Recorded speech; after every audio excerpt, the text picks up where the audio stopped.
Salut à tous et bienvenue sur MMA News. Aujourd'hui, je vais vous présenter mes prédictions pour le combat Tony Ferguson contre Khabib Nurmagomedov pour l'UFC 209 qui aura lieu samedi à Las Vegas. Alors, il faut savoir tout d'abord que on a le numéro 1 de la catégorie donc chez les challengers Khabib, on va l'appeler comme ça, c'est plus simple, et Tony qui est classé numéro 2.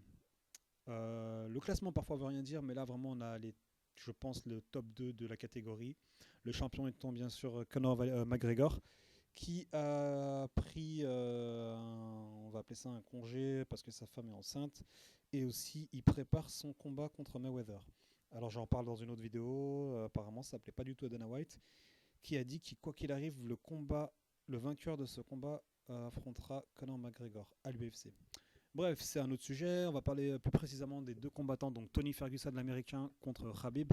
Tous les opposent au niveau du style. On a donc d'abord Tony, qui est grand, une grande allonge. Il a presque 12 cm d'allonge de plus que Khabib, ce qui à mon avis va être un facteur très important.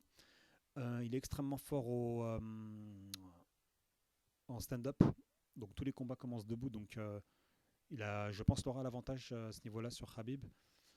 Quoi d'autre? Il faut savoir qu'il fait partie d'une des meilleures écoles de Jiu-Jitsu, c'est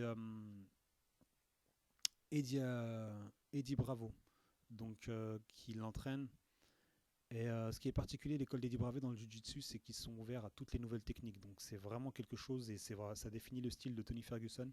C'est une école de Jiu-Jitsu qui sont ouverts à toutes les nouvelles techniques, qui ne sont pas enfermés dans un style comme pas mal de personnes, en particulier le style de la famille Renzo Gracie. Donc, on le sait tous, la meilleure école de Jiu-Jitsu du monde. C'est une famille absolument légendaire. Mais eux, Eddie Bravo en particulier, laisse ouvert le champ à toutes sortes de nouvelles techniques. On en reparlera dans une autre vidéo. Pour ce qui est de Tony aussi, il a la particularité d'être, en anglais on dit flawless, c'est-à-dire que son style de combat, que ce soit au sol ou debout, il est pas délimité par un style propre, que ce soit taekwondo, boxe anglaise, pied-point, kickboxing, muay thai. C'est vraiment quelqu'un, on le voit aussi dans les vidéos d'entraînement, Tony Ferguson, qui a un style vraiment fluide. Vraiment fluide. Il pratique toutes sortes d'entraînement avec une boule, on peut le voir là sur YouTube. Et vraiment pour lui, c'est vraiment la liberté du corps. C'est quelqu'un qui... et ça le rend vraiment imprévisible. C'est ça la particularité de Tony Ferguson. Sa particularité, c'est qu'il est vraiment imprévisible. On ne sait pas d'où les coups viennent, que ce soit au sol, avec les coups de coude, son ground and pound qui est vraiment spectaculaire, ou toutes ses soumissions. Il a pas mal de soumissions à son actif, en particulier lors des 9 dernières victoires. Donc ça le rend vraiment dangereux. Il est sur 9 victoires donc, consécutives, ce qui fait, je crois que c'est le deuxième ou le troisième record dans la catégorie lightweight. Et vraiment, c'est un sacré morceau pour Khabib. Je pense que c'est l'adversaire le plus dangereux qu'il a eu à affronter depuis le début de sa carrière. Et voilà, en face de lui, donc, on a Khabib, l'Aigle, qui vient du Daghestan, petit pays de 2 millions d'habitants, je crois, qui faisait partie de l'Union soviétique, à majorité musulmane. Et ça a pas mal d'influence donc, sur Khabib, qui est quelqu'un d'extrêmement fier, qui est pratiquant, qui a vraiment, avec son père qui a amené le MMA et toutes sortes de combats au Daghestan. Donc là-bas, c'est vraiment une légende. Et il est en train de se faire un nom vraiment dans le monde entier, en particulier en Asie et en Russie. Donc on a là quelqu'un, un phénomène. On peut voir des vidéos de lui où il s'entraîne avec un ours quand il était enfant. Il vient du sambo, donc ce qui fait qu'au niveau stand-up et aussi ground and pound, ça le rend extrêmement dangereux. Donc un style totalement différent de Tony Ferguson puisqu'il est plus petit, un peu plus trapu, donc ce qui fait que lui, la première chose qu'il fait, c'est la lutte. Il a l'une des meilleures luttes de sa catégorie, je dirais même de l'UFC.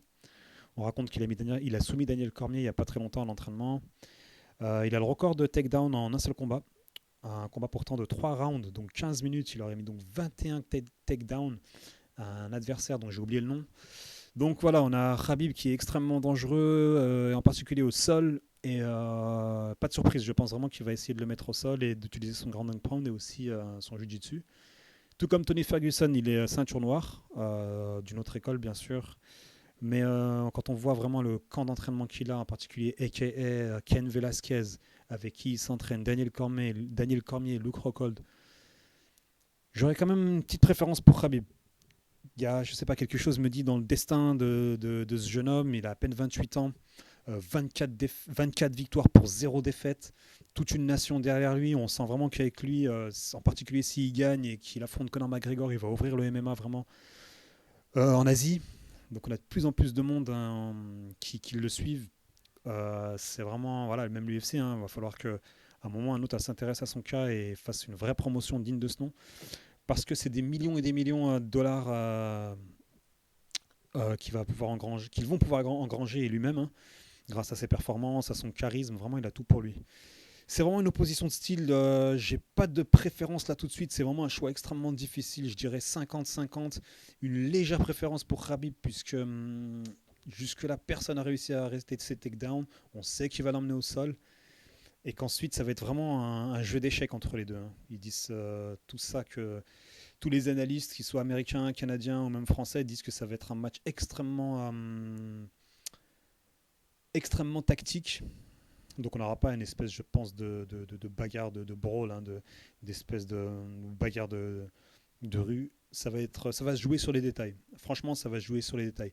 Si un des deux ne tombe pas au premier ou deuxième round, je pense que ça ira jusqu'au cinquième round, la fin du cinquième round, et ça va être une question de détail, une légère erreur ou une petite chose au sol ou qui va faire que l'un des deux va l'emporter. C'est tellement difficile parce que les styles sont tellement opposés, chacun d'eux a des qualités absolument incroyables qu'on peut tout voir, un KO d'une part comme de l'autre, ou bien une soumission. Même si pour ce qui est du KO, j'irais plus pour Tony Ferguson, la soumission aussi. Si elle se. Voilà, si. En particulier si le combat dure. Parce qu'on a vu que Khabib ces derniers temps, il a eu un peu de mal avec le troisième round.